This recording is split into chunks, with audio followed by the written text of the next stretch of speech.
Hakadosh, Boker Tov. Wanted to share with you a question that everyone always asks.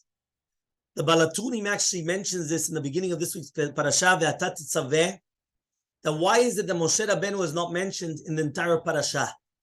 We know that in the entire Chumash, the second that Moshe Rabbenu was born and he came into play, he was the main, we're going to call him the main actor. He was everything throughout the entire Torah, the second that he started. But all of a sudden comes Parashat Tetzave, and he's not mentioned. And the reason why is they come and they say that Moshe Rabbenu came and he says in Parashat Kitisa, which is in next week's Parashat. And therefore, Kilat Chacham afilu al Tzraiba, the curse of a Chacham, even if it's going to come on a condition, it will be fulfilled.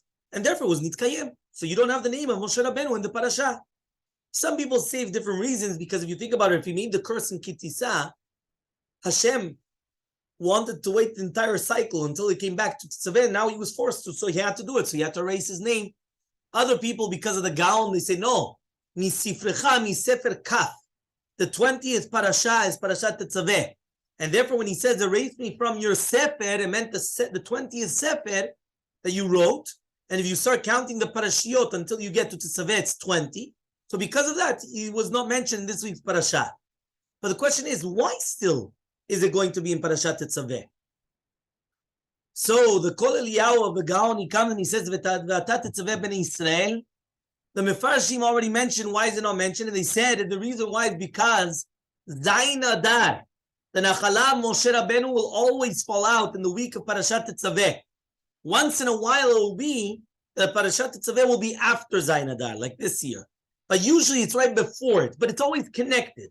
It's always the week before or the week afterwards. Usually it's the week before, but sometimes also the week afterwards. So this year you have that Zayin Adar just was passed Monday night, Tuesday. And therefore, since on Tuesday was Zayin Adar, that's when he passed away.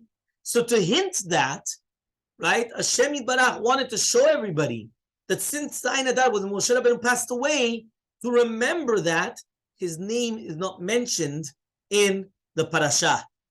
But now they're going to come and they're going to say something beautiful, because remember, not only is it connected to Moshe Rabbenu, it's also the Megillah, Purim.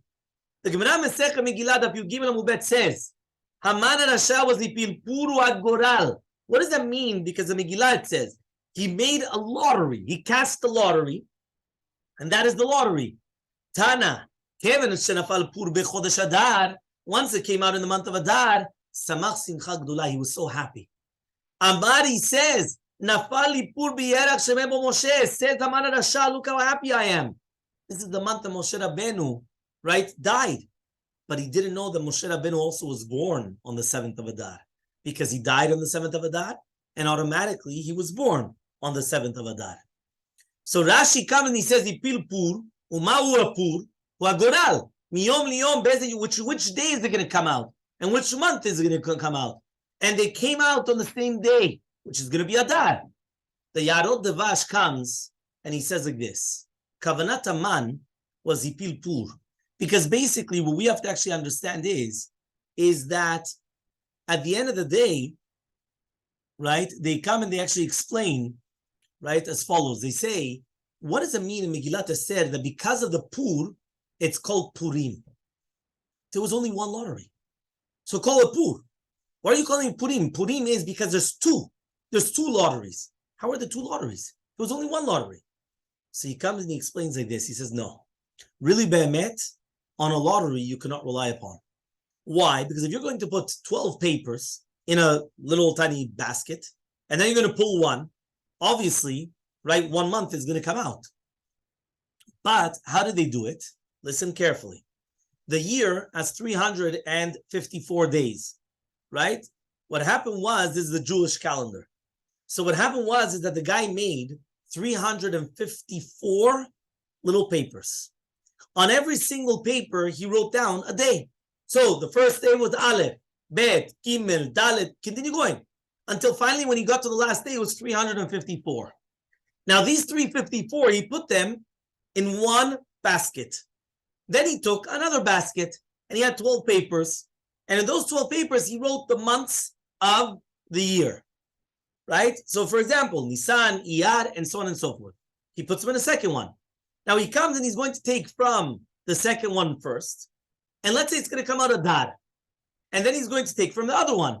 So now the other one has according to days. So now if it's going to come out, for example, day 100, he knows it doesn't work out. Why? Because day 100 is going to come out in Tammuz if you count from Nisan, right? So therefore, if the days are telling you it's Tammuz, because it's day 100 into the year, but the month is telling you Adar, you know that it's bad, right? But what happens right now if it comes out 340?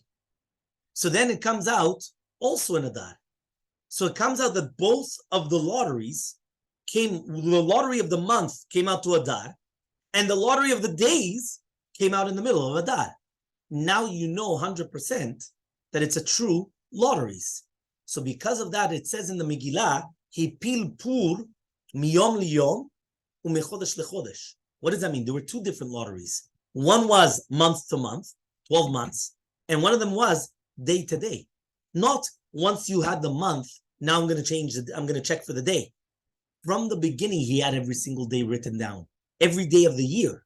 So when he pulled it out, and now according to the calculation, it's going to come out the 13th of Adar, it was because it was written the 300th, whatever it was, day. So now it comes out and it makes sense now. Because now when it comes out the 340th day, whatever it is, and it's coming out, it came out Adar and it came out 340, now it comes out beautiful. So there were two Goralot. There were two Purims. There was two Purs. Because of that, it was called Purim. And Rashi comes and he says, B'shiva b'Adar met Moshe, ve'am alu min Yerdem be'asor lechodesh rishon. He came on the 10th of the month.